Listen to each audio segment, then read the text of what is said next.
All right. What's going on, everyone? Welcome back to the number one signal service in the world, the Predicting Alpha morning live stream.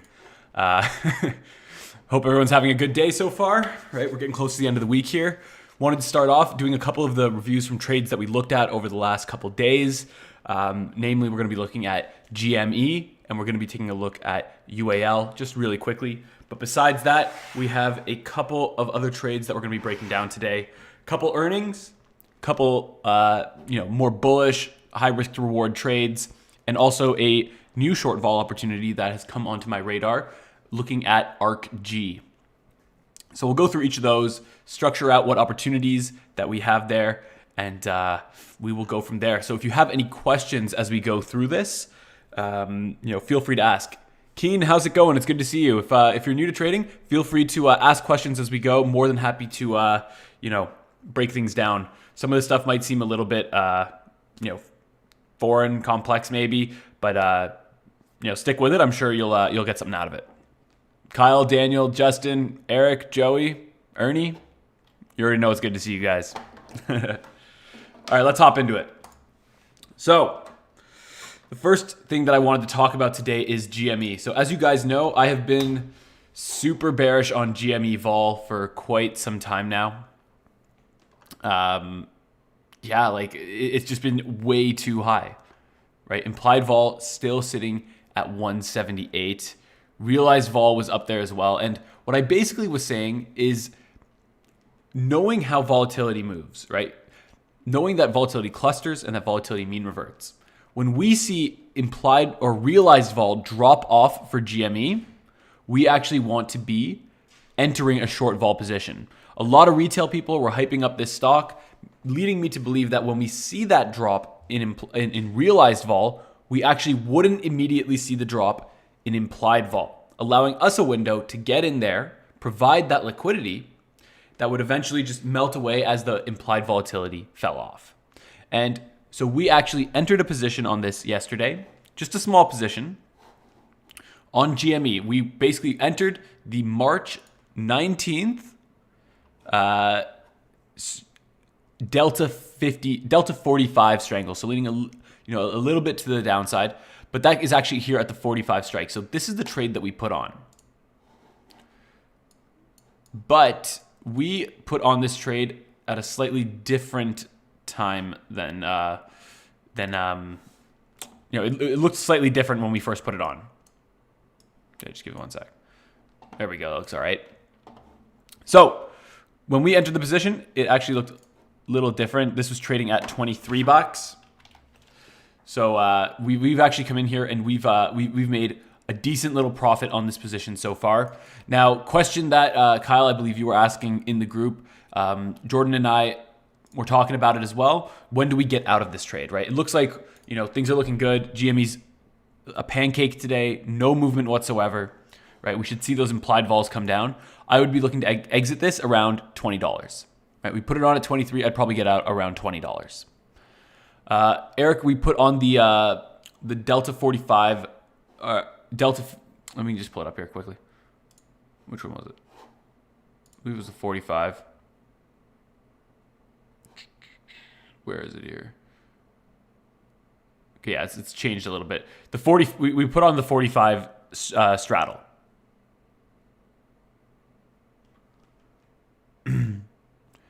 Kyle, you don't understand this trade besides the IV rank. Okay, man, we can take a second here to go over it. Let me get my whiteboard up here. Actually, whiteboard might be helpful. Okay. So GME, right? We have the realized vol and the implied vol, right? So if realized vol looks like this, right? What do we expect implied vol to look like? We probably expect implied vol to look something like this as well, right? Now, if we see tomorrow that realized vol looks like this, what should we expect the next day's realized vol to look like? Well, knowing that volatility clusters, we should probably see it look like this again. Now, my hypothesis for the last week was when we see this, the implied vol for GME will actually stay high, giving us an opportunity to come here and sell this. And this will eventually start to come down as the realized vol stays low. So what happened was yesterday we got this.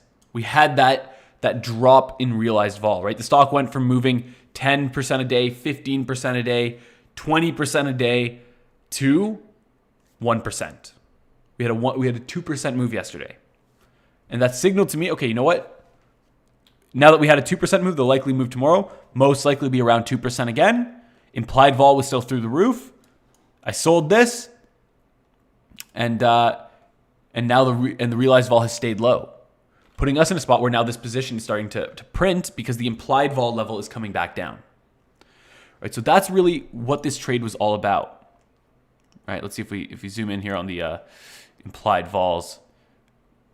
Right, you can see that the IV30 is starting to come down, right? So right here, Tuesday, IV was at 200 on the 30-day. And then we had a slow day, 185, and now 178. So you can see how that happens, right, Kyle? Any other questions about that? And we're basically betting on this coming back down below the third quantile here.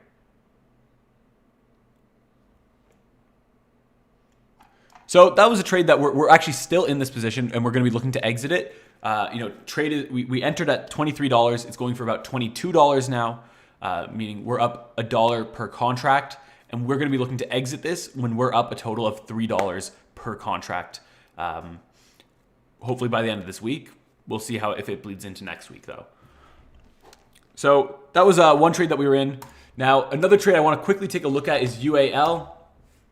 So I was not personally in UAL, but some of the guys decided that this was a good trade to take, so they entered it in a long volatility position. Now, the reason they did that was we can see here that the average move for UAL is about 5.5%, and we can see that, with these moves here, it does typically realize around that mark. But yesterday, the implied move for the earnings event that happened last night was only around 3%, allowing them to get a pretty cheap bet long vol going into UAL earnings. And it was a pretty wild ride. We were having a good laugh about it last night, like a nervous laugh, because immediately after the release, we actually did not see a big move. The stock didn't move. It was just completely flat. And as the evening progressed, the stock began to trickle down. But then one of our members, his name's Dan, he pointed out something very interesting. He pointed out that there's this post-earnings announcement drift that we see in UAL, right? Stock jumps down, the move is to the downside. Jumps up, move is to the upside. Up, up, up, up, up, up, down, down, up, up, up, up, right? It almost always follows this sort of pattern. So when the bell opened this morning, the boys did not exit the position, and the stock actually continued to trend down to, guess what? About a 5% move. So it actually ended up being a pretty profitable trade for the guys that took it. And I just want to say, big congrats to all of you that took that trade. Really good stuff. It's so funny. Like I tend to not, take on these long vol earnings trades because I'm so used to spending my time looking for short vol on it. So it's always nice to see someone, use the terminal in a different way than I do, right? At the end of the day, this terminal is not about trading the way that I do. It's about having the versatility and the tools at your disposal to actually make better decisions, right? This is all about making better decisions. That's all it means to be a trader. The one who makes the best decisions gets paid. So, really happy to see that happen. Well, now let's look at some trades that we can actually take today. That's a little review from yesterday. Right. We actually, by the way, guys, last part in terms of review from yesterday, we are starting to log the trades that we actually take. So probably starting next week, I want to build up a little log because we have this portfolio manager tool here that I want to be using with you guys on the morning stream. You'll actually be seeing our populated portfolio with our returns, our risks, everything there for you to see. So it'd be really cool. All right. Couple things we want to look at. I want to look at a couple of stocks that are pretty hyped up right now that you can actually structure out a pretty good bullish bet. So if you're bullish on Baidu or on Dropbox, you're going to want to pay attention for the next 5 to 10 minutes or so, because we're going to be looking specifically at those stocks and how to structure out a really good bullish view for the short term. So first up, let's take a look at Baidu. All right, our news section is under construction right now, so unfortunately we got to rely on, crappy Google News, but let's see. All right, let's open up StockTwits as well. What's going on with Baidu? All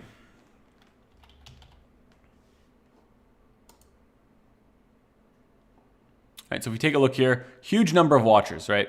48,500 people looking at this thing with an extremely, extremely bullish sentiment here.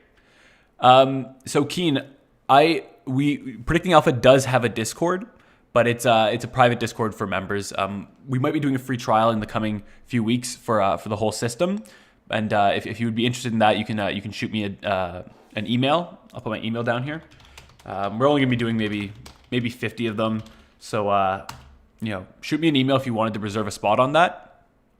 But there is actually another Discord that I do endorse. It's the one that Mayola is a admin in. Eric, if you want to share a link to the option trade meetups group, it's run by a couple guys that have come up through the Predicting Alpha system. Really, really, smart guys. So you could find a good spot in there too for the short term.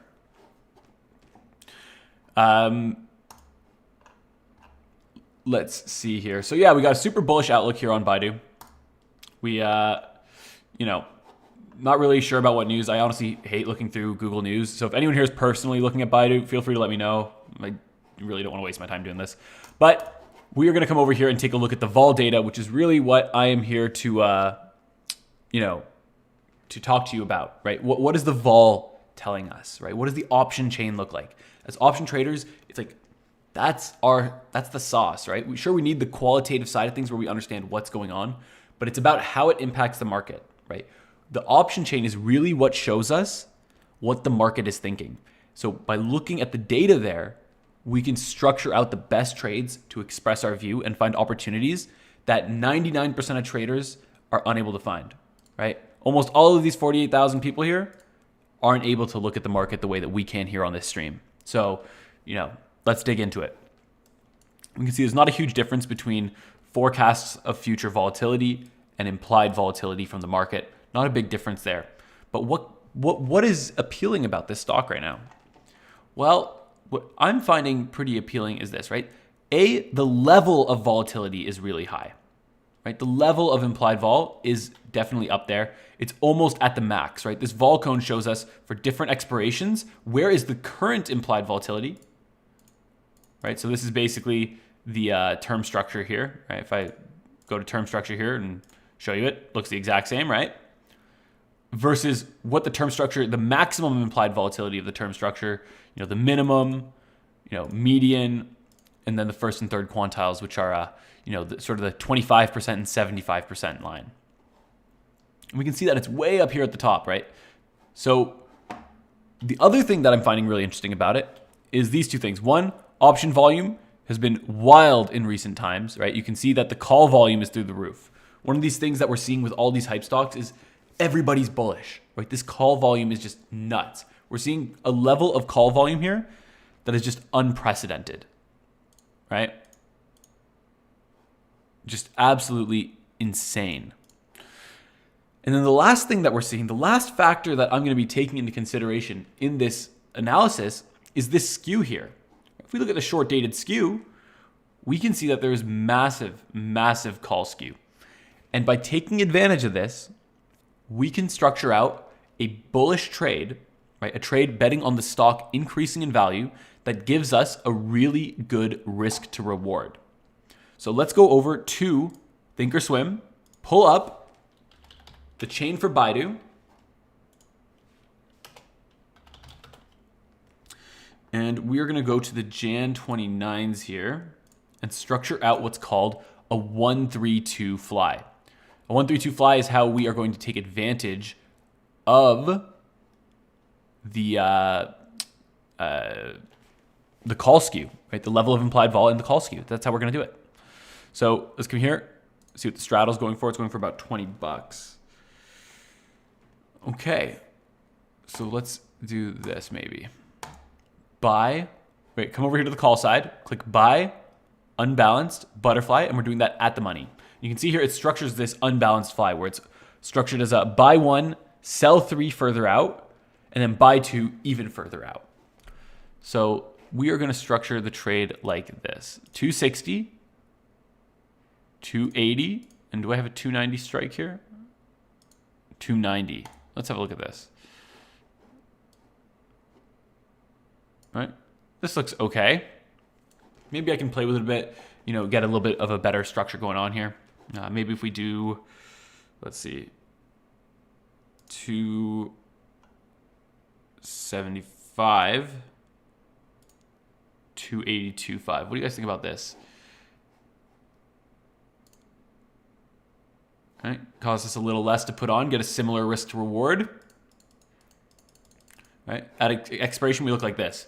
So if we were to do one lot, right, everyone can relate to a one lot here. Just you know, so whatever your size of your account, you scale this to match your account size. You would be risking $273 with a maximum payoff of about $1,200 if the stock pinned at 274 in the next week. Right? So what this trade is allowing us to express is a view that the stock is going to increase in value, right? It's trading at 257 right now. And our range of profitability is between 262 and 281. If the stock trends upward into this range in the next week, we are going to be making a really good return on our risk, right? Our max risk is 248. You know, if it went to 267, we would make, you know, about 100% on our position.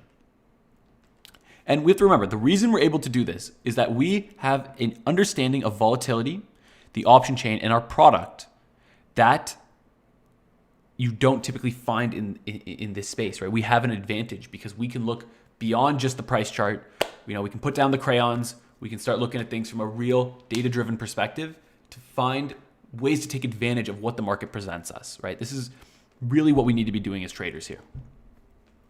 And you would only, obviously, the key part of this that I don't personally have, but you might have, is that bullish view on Baidu. If you have that bullish view, like let's see how this compares to just buying a call on it, right? Let's say you were to come here and you were to buy a call, right? So let's say you thought the stock would go to, you know, let's say you thought it would go to 275 in the next week. Pranav, what's going on, man? Let's say you thought it would go to 275 in the next week. Well, you would make about 5 times your money, right? You would make, you know, a 500% return here. Now, what if you bought a call, right? That's if you bought the butterfly, right? You bought the butterfly, stock went to 275, you make 500%. Now, what if you bought the call? Right, let's drop this down to you know, let's maybe make it the same maximum risk here. Right? Well, actually, for your maximum risk, you pretty much have to put up $1,000, right? You got to put up $1,000 for this. And if the stock went to 275, you're only going to make $528. You're going to make 50% with the same view, where if you use the unbalanced fly, you would have made 500%. Isn't that nuts? And the only difference is you were able to take advantage of some of the opportunities the market was presenting. You were better able to use the option chain to fit your view, right? Do you think the stock is going to go to 320? Probably not, right? It doesn't really make sense. But you're paying for that when you buy the call, right? You're not taking advantage of those expensive out-of-the-money options when you just buy the call. There's a better way to do it in these situations, and that is what we're doing when we actually put on this trade instead, right? So when we come back to our terminal here, we are actually looking at doing more or less the exact same thing on Dropbox, right? This is you know, something we see with these hype stocks right now. We can see, you know, high implied volatility, right? The implied vol way above the third quantile here, meaning we're seeing a level of volatility we only see maybe, you know, 25% of the time. We're seeing Lots of call volume in recent days, right? So many people buying calls. And once again, we are seeing that call skew, right? We're seeing that call skew again. So we can come back here and we can structure out another trade similar to that one, right? We'll go back to the Jan 29s here. Let's price out what our straddle goes for. That's how I'm going to know how far to put my, my strikes from each other. Going for about $1.50. So what we're going to do here is we're not going to, we have to make do with the strikes that we have. So we're going to buy unbalanced fly. Started at 22. We're going to go up $2 here. Let's see what that looks like first. We'll start with this really basic one. It's going to cost us $1 to put on. Oh my God. Why do I have all these?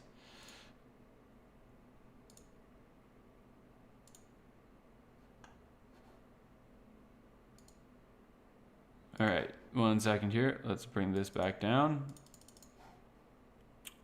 Okay, you know what? Let's just redo this. I can't believe I had so much stuff populated there. All right, buy unbalanced butterfly. We're gonna go 22. 24. 25. Let's see this. All right, and you can see here, if we put on a 1 lot, right? Another thing I really like about these trades, super cheap to put on, right? Don't cost you much. You can trade this with a really small account, right? Look at this. Your max risk here is $25. Your max payoff is $170. What needs to happen? Dropbox needs to rally from between $22 and about $25. Stays inside that range, you're gonna get paid, right? That needs to happen within the next week in order for this position to achieve this maximum profit. Now, question I get is, well, do I have to hold this to the end? And the answer is no, right? So what I'm gonna share with you right now is the biggest secret in trading history, right? One question you can ask yourself, no math required. Easiest way to figure out if you should have a trade on or not, right? Let's say, we're into the future now. It's, Jan 25th. And the stock's trading at $23.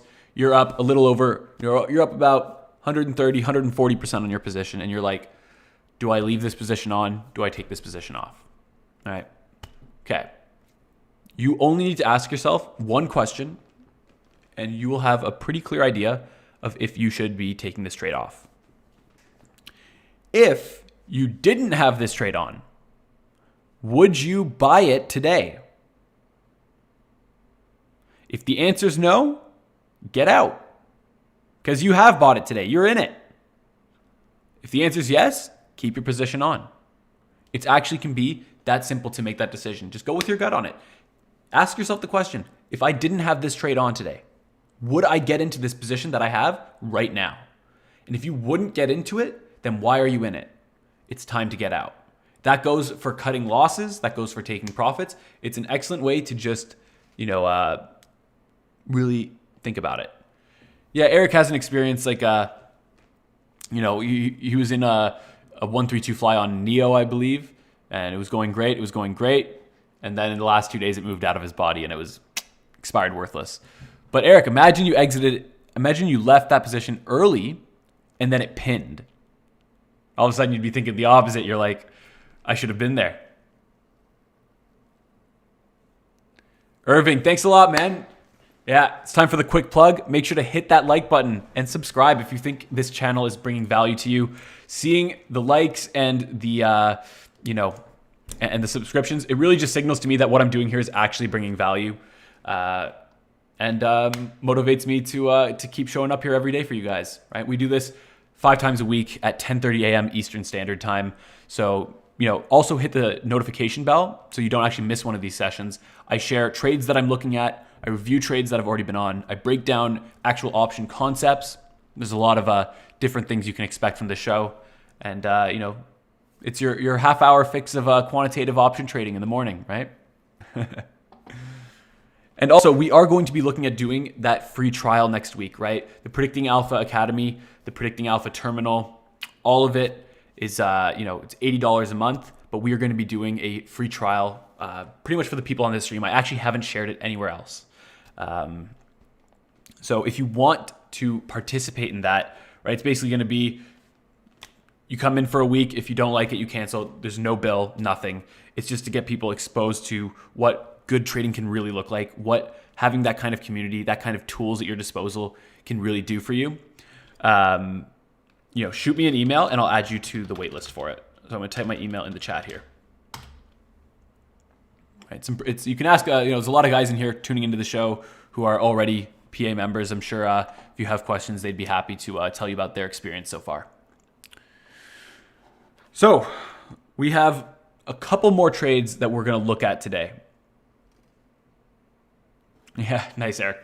Okay, we got a couple more trades, right? One that I want to look at, we've looked at a couple long vol trades. We've looked at a couple of bullish trades. Well, what about some expensive vol, right? My favorite thing to talk about, probably my favorite way to look at options, right? We know on average these options are expensive and that you can get paid for selling them. Well, what we really want to be doing as traders is finding where that risk premium is extra juicy, and that might be where we want to be getting in. And we can see here on ARKG, right, the sort of new like biotech ARK fund, right, pretty hyped up. Vols in the far dated options are at all-time highs. All right, they are at 60 implied vol, which is honestly insane for an ETF.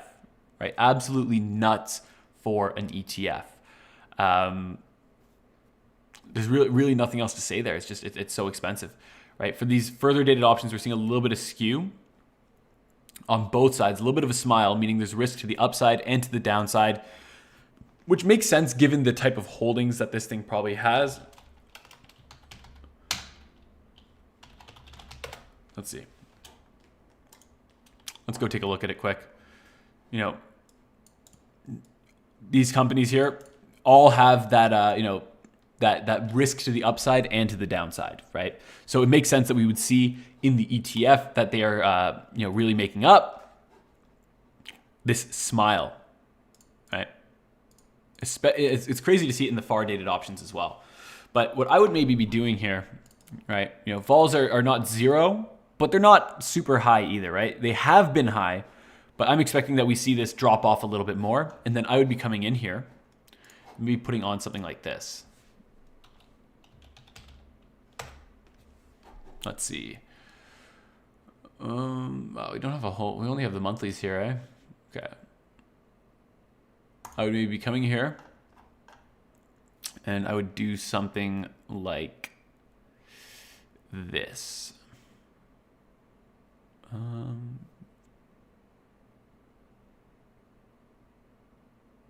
Man, there's some weird strikes. Sell the strangle, and I would be doing the 109.21.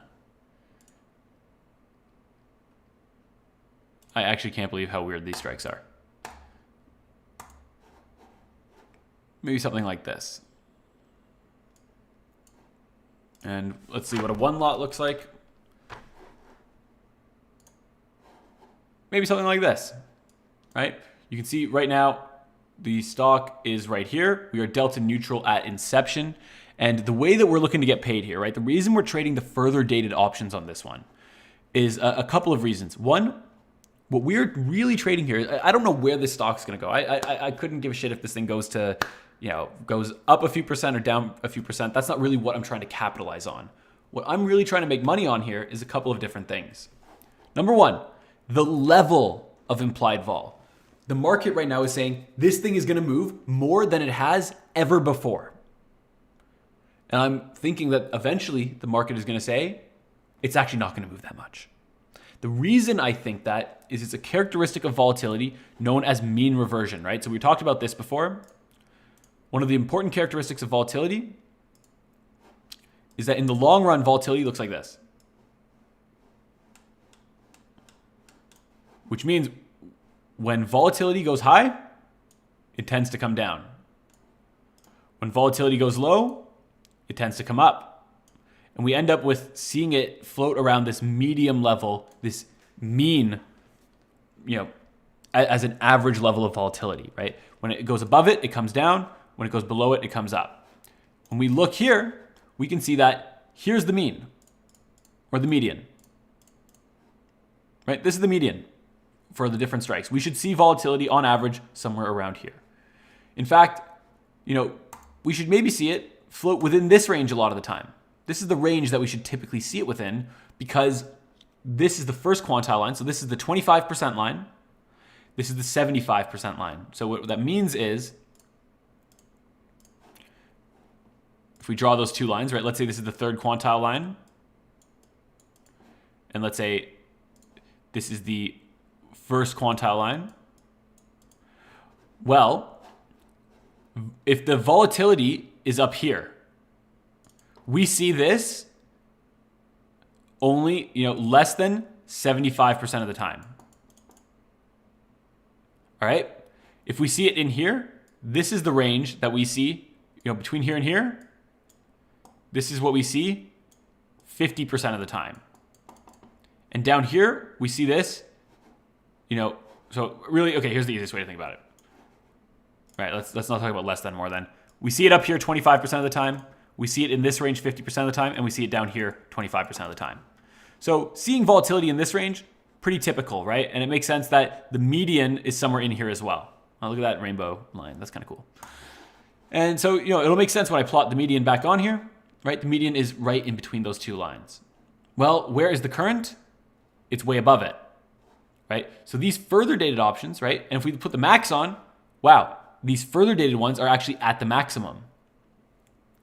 So what we can expect is for it to come back down to maybe this third quantile line, right? Somewhere in this range. We could see it drop maybe 10 or 15 points, right? Assuming that the realized volatility doesn't pick up like crazy, we should start seeing that implied volatility come back down. So let's say that we are correct, right? One thing we always want to do is stress our position. How would it look if we were right? How would it look if we were wrong? So let's move forward in time a little bit, maybe to February. And let's say we were right. Let's say the stock doesn't move and vols drop about 12 points. This is what our position would look like. On a one lot, we would be up about $800, right? Now, obviously, we have to remember we do have a lot of risk in this position. So when would we be wrong here?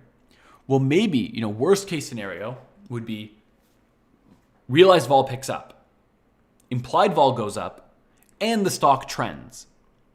Now, one of the challenges we're going to have with this analysis is that the implied vol level is actually already the highest we've seen. So I don't have an idea of where this thing could go from here, right? Maybe it can go a lot higher. But what I'm thinking is, maybe we could see another 4 or 5 points of vol, right? If I saw that, I'd be really impressed. I'd be like, wow, this is crazy. But let's say we get another 4 or 5 points of vol, right? So this would actually go like this.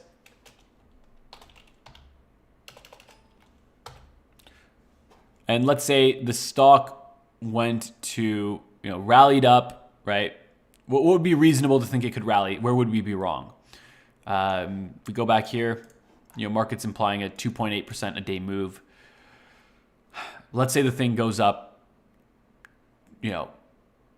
12. Let's say it goes up 20%. All right, so it's trading at 110 right now, so that would be about a $22 increase. That would be, over here. So worst case scenario, or let's say it goes down those $22 because looks like we lose more on the downside there. So we'd be going to $88. Right, so it'd be either at 88, we'd lose 540. If it went to the upside, we'd lose about 540 as well. So as you can see here, that's really our max risk, right? Well, 20%, if it rallied in one direction, 20%, I'd probably be taking this off. Now I would be hedging my deltas as we go. Let's say that vols increase a little bit more, maybe at 5 points. Really, this is what we're looking at, right? About a $700 risk, max payoff of about $800. You can see here, right? A lot of people get afraid of this, huge tail exposure here. But reason I'm not afraid of that and not really taking that into consideration for this trade is that ARKG is not a single name. It's an ETF. ETFs don't have buyout risk. They don't have bankruptcy risk. So we don't need to be concerned with those two things, right? Because they hold a diversified portfolio. So that's really, what I'm thinking for ARKG here. I would be looking to maybe put this on if we get another day or two of this, average volatility. If that comes down a little bit more, I'll be really, really happy. Yeah. One second here, guys. Phone buzzing, driving me crazy. Okay, last thing we're going to look at, couple earnings trades. INTC has earnings. Now, I'm not going to be taking either of these. I'm not seeing too much juice. It's actually crazy, this earnings season, I'm not seeing a ton of short vol opportunities. It's driving me crazy. But, INTC, you can see a couple different things. If you're looking for something long vol, this might not be the worst idea in the world. Average implied move is a little bit higher, right? But the average move still above it. Bro, you gotta be kidding.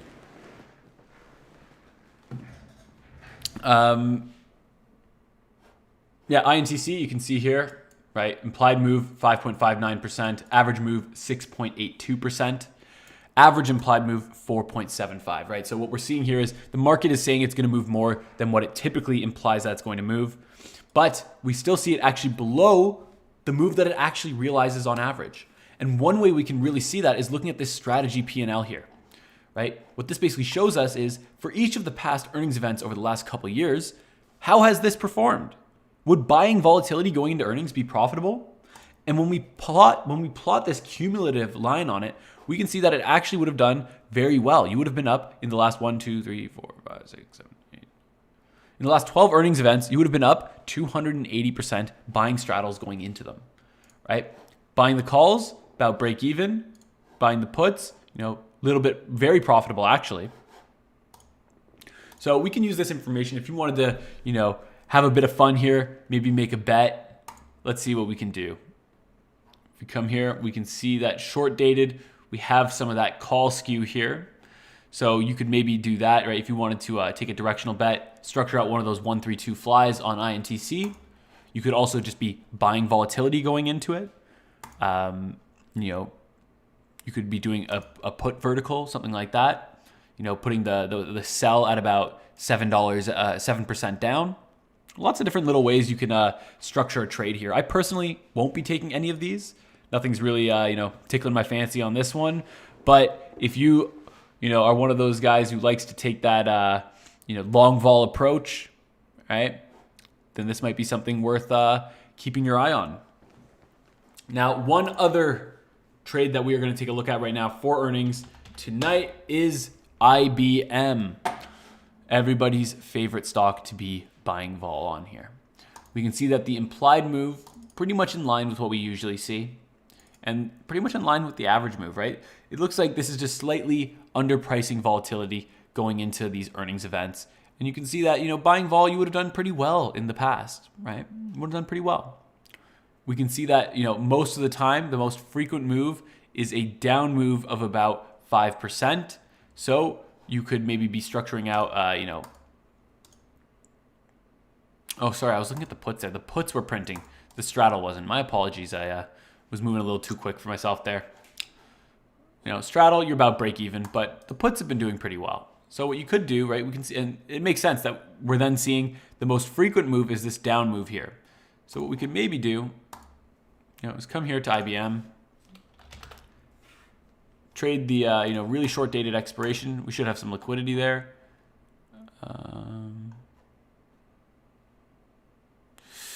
Yeah, liquidity's okay here, right? And maybe we could do something like this.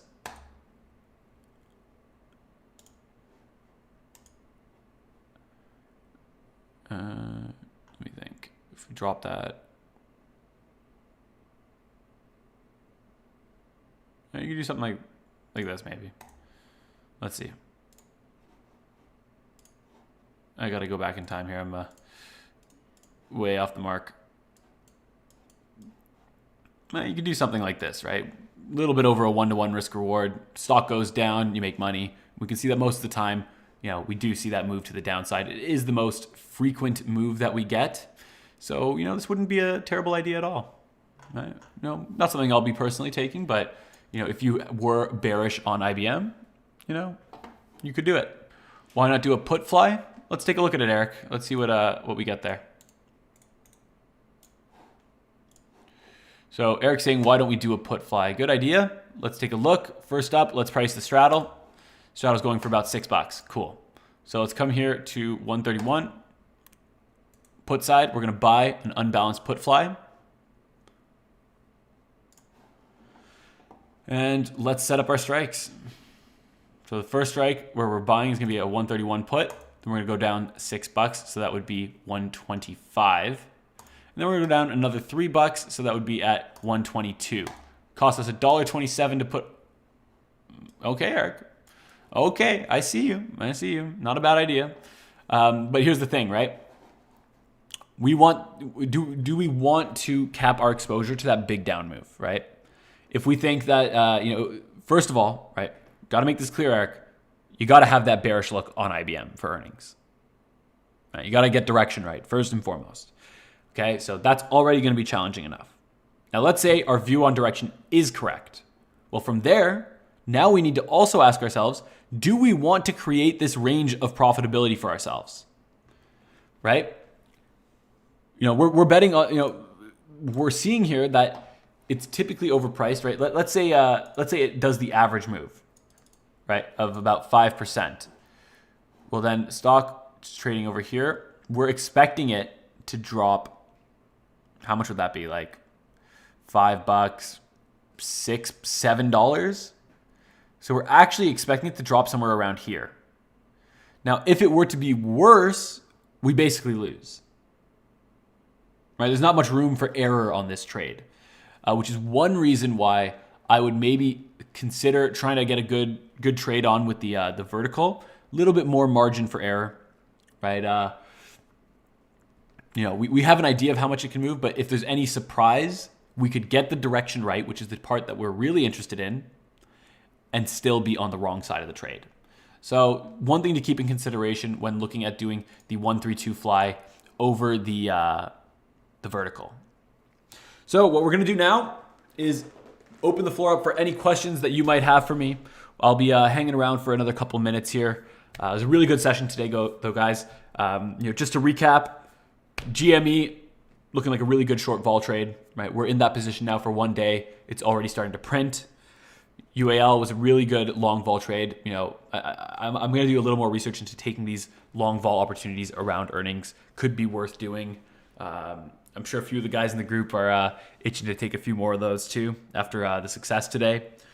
We took a look at Baidu and Dropbox as good 132 fly opportunities, taking advantage of that elevated implied vol, taking advantage of that call skew. So if you're bullish on Baidu, if you're bullish on Dropbox, take a look at the recording of this. The recordings are always posted. You're going to see the trade we put together there. You're getting, 700% potential returns if the stock trends upward over the next week. Really good opportunity there.